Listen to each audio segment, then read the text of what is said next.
जाणार नाही, कधीच फेडले जाणार नाही. नमस्कार, माझे नाव प्रलित राहुल मोरे, शाळा ओसरगाव बोर्ड, इयत्ता 4. आपल्या समोर सादर करीत आहे डॉक्टर बाबासाहेब आंबेडकरांबद्दल छोटेसे भाषण.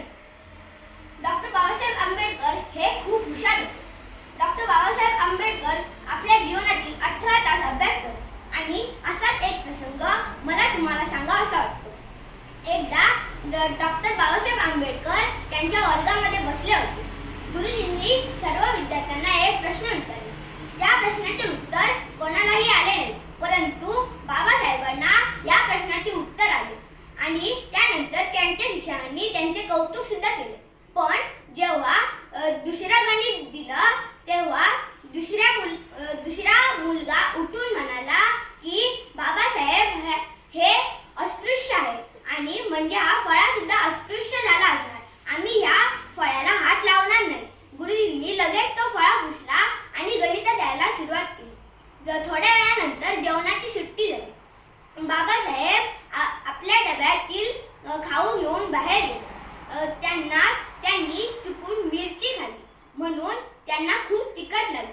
ते पाण्यासाठी इकडे तिकडे भटकू लागले. त्यानंतर त्यांना जेव्हा पाणी मिळते तेव्हा त्यांना दिसते की सर्व मुलांना ग्लासमधून पाणी मिळत आहे, फक्त भीमराव आंबेडकरांना ओंजळीतून पाणी दिले.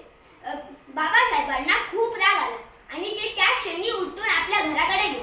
ही सर्व घटना त्यांनी आपल्या आईला सांगितली आणि त्यानंतर तिथे त्यांचे बाबा आले आणि भीमराव आंबेडकर त्यांच्या बाबांना म्हणाले की मी उद्यापासून शाळेत जाणार नाही. त्यांच्या वडिलांनी त्यांना एका मोकळ्या ठिकाणी नेले आणि एक दगड फेकून तिकडे जायला सांगितलं.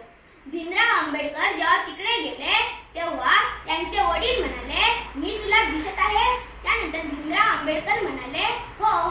मग त्यांचे वडील म्हणाले की जसा मी तुला दिसत आहे तसा तुला कितीही लांब असलास तरी फळा सुद्धा दिसेल आणि अशा प्रकारे तू तुझा अभ्यास पूर्ण कर.